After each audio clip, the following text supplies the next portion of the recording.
A Colorado apartment complex plagued by suspected Venezuelan gang activity in the spotlight again after a brutal kidnapping. They were pistol whipped, they were beat, they were victimized, they were terrorized.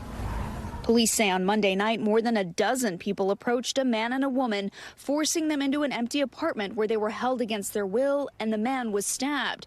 The two victims were released by the assailants after they promised not to call police, authorities say. It appears that they are immigrants that came again with the Venezuelan community that was brought here.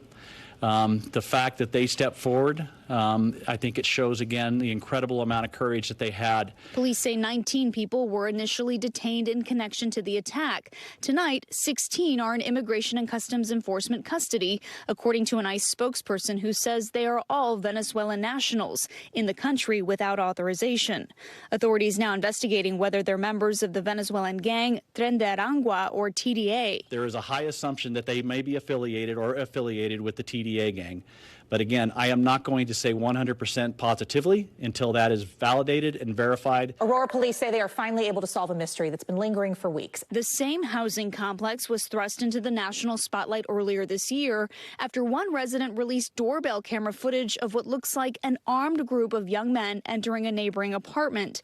Some of the men in the video were later arrested in New York, according to ICE officials, saying they were members of TDA. The video helped spark a political firestorm. Thank you very much, everybody. Thank you. Then former President Donald Trump visiting the city, launching Operation Aurora, his plan for a mass criminal deportation effort. I will rescue Aurora and every town that has been invaded and conquered. These towns have been conquered.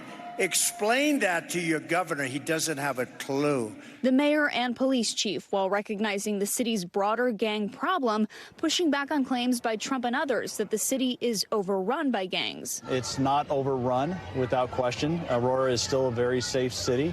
It is still a wonderful community that is incredibly diverse. But at least one local leader says the problem isn't being taken seriously. I am tired of this being portrayed as just another gang in Aurora. This is so heinous. As political fights continue, city leaders in talks to close that complex as they look for a more immediate solution. Valerie Castro joins us now. So, Valerie, Aurora has become a flashpoint in the immigration debate, but I know there's some disconnect between President-elect Trump and the mayor of Aurora? Yes, so his incoming border czar, Thomas Homan, he is calling on Aurora city leaders to embrace the plans for mass deportation, this so-called Operation Aurora, and he's hoping that they will actually help out federal authorities. The mayor of Aurora is Republican, but he says local law enforcement's hands are tied because of a state law. It does not give them the authority to provide that assistance to federal authorities. Okay, Valerie Castro for us. Valerie, thank you. Thanks for watching. Stay updated about breaking news and top stories on the NBC News app or follow us on social media.